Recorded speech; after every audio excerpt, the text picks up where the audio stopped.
Well, I took all the sketches back to the studio and then worked up new paintings, and those paintings in turn inspired other paintings, and then the ideas from one picture would transpose into another.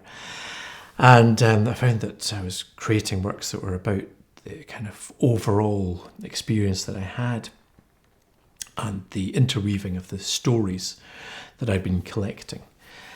And this painting, the painting of this sort of bee-eater bird, which I'd encountered in the desert in Jordan, and that had been rescued by these Bedouin kids, and in this really kind of heartwarming little play that we sort of saw produced in front of us.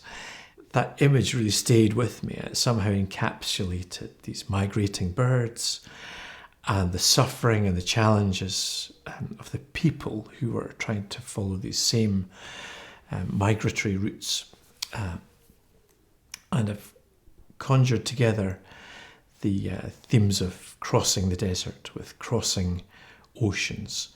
And the figure of the bird has been reconstructed from natural and man-made elements so that it has become this vessel. And of course the vessel contains whatever you want it to contain. It contains hope, and it contains people's lives. It is built of woven grass and broken up bits of boats and paper and just things that I found in the camps. And it is about, I guess, the hopes and the dreams of the people who are travelling, and what they've suffered in their journeys, what they've left behind, and in the obstacles that they've overcome to try and build new lives. If you look closely at the imagery, you can see that there are little figures on the back of the bird. There are abandoned boats tied onto it. There are waymarking flags, and they're kind of planted into the back of the bird.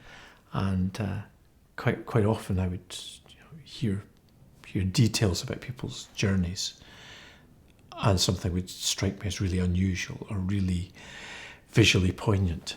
And the waymarkers in the desert really resonated with me. So I'm hoping to create something that is intriguing and in its own way beautiful, as birds are beautiful. And this portrayal of a bird is meant to be beautiful. But if you come in closer, if you look in a more detailed way at what's going on, it becomes a bit dystopian, a bit apocalyptic almost, because I'm referring to themes which are real challenges, themes about climate change and the refugee crisis, which are really going to define who we are and how we live our lives in the next couple of generations. I was talking earlier about this taking me outside my comfort zone, and that there were many times I was talking to people or in particular places and felt really uncomfortable. But the survival stories that I heard from people were shocking and very upsetting. So I heard from kids as young as 13 how they had crossed the deserts and how they got lost, and how they found a car full of people who had been lost weeks before and simply died in the desert.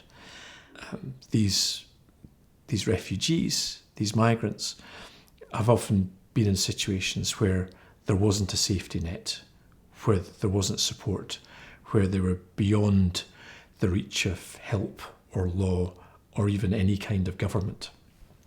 And they had to cross uncharted territories, places where their lives really were at risk.